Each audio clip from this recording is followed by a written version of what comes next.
Today, we're going to try and crack open HR1.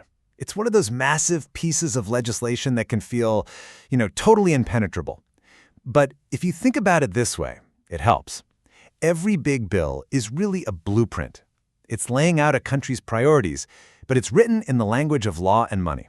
So the real question is, what is this particular blueprint trying to build, right? I mean, how do you even start to make sense of hundreds, sometimes thousands, of pages of dense legal text? Well, buried inside are changes that could touch everything from our national defense all the way down to our personal bank accounts. So that's what we're going to do in this explainer. Unpack the key pieces, one by one. All right, here's our game plan. We'll start by talking about the bill as a blueprint, just to frame it. Then, we'll dive right into the details on national security, taxes, energy, and social programs. And at the end, we'll connect all those dots to see the bigger picture. So let's get into it. So first things first, it's really important to get that a bill this big isn't just a boring set of rules. No, it's a powerful statement of what matters most. And by looking at where the money is going and where the big policy changes are happening, we can start to decode the vision this blueprint is laying out for the country. And honestly, there's no better way to see those priorities than to just follow the money. So, our first stop is national security and defense. This is where the blueprint sets aside billions of dollars for some very, very specific high-tech stuff. Let's just start with a massive number. $2.2 billion. Now, we're not talking about routine maintenance here. This is a huge investment aimed specifically at speeding up the development of hypersonic defense systems. It's a pretty clear signal that the focus is on getting ahead of our adversaries with some seriously next-generation technology. And that focus on high-tech defense, it definitely doesn't stop there. There's another nearly $2 billion being pumped into upgrading our ground-based missile defense radars. I mean, that's a core piece of our ability to see and stop long-range threats. Now, the definition of national security in this blueprint also stretches right to the border. There's a full $1 billion set aside here to deploy military personnel for things like counter-drug missions and helping with border infrastructure. Okay, let's switch gears and talk about something that could hit a little closer to home: your wallet. This blueprint makes some really significant changes to the tax code. It creates new deductions for a lot of people while also making some major structural shifts for businesses and, well, for very wealthy families. For a lot of folks, this is going to be the main event. There are 3 brand new ways that you could potentially lower your taxable income.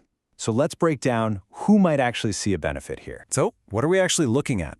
Well, first, if you work in the service industry, you might be able to deduct up to $25,000 in tip income.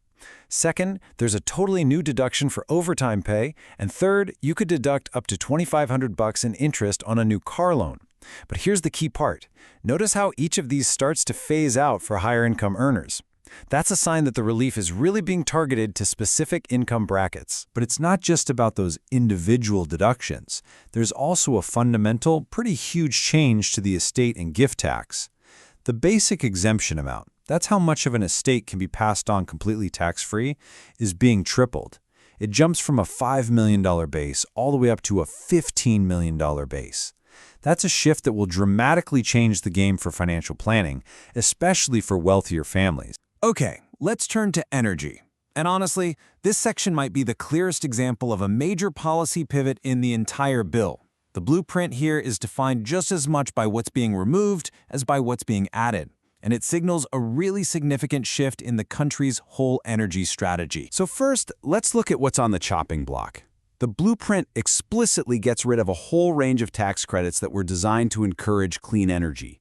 We're talking everything from credits for homeowners who install solar panels to bigger credits for things like clean hydrogen production and EV charging stations. And right as those credits are being cut, the policy, at the same time, is mandating a big increase in traditional energy exploration. We're talking at least 30 new offshore oil and gas lease sales in the Gulf, plus 4 more up in Alaska. It's not a total 180, though. It does extend some credits for clean fuel production, and it expands investment opportunities in things like geothermal and hydrogen storage. All right, from energy, let's pivot over to social programs. In this section, the blueprint focuses less on adding or cutting big chunks of money and a lot more on, well, rewriting the rules of the game for who's eligible for major programs like Medicaid and federal student loans. For anyone taking out a student loan after July 1st, 2026, the repayment system is getting a total overhaul. All those dozens of existing options, they're getting streamlined into just two: a standard plan and this new repayment assistance plan. What that means is future borrowers will face a much simpler, but maybe also a much more rigid set of choices. And a really similar shift in the rules is coming for some adults who are covered by Medicaid. There's a new community engagement requirement. It means they'll need to complete 80 hours a month of some kind of qualifying activity, think work or community service. And it's not just on the honor system.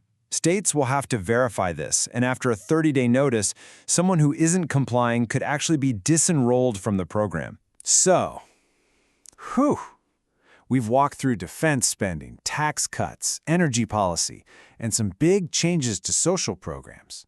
Now let's just zoom out for a second and try to connect all these dots.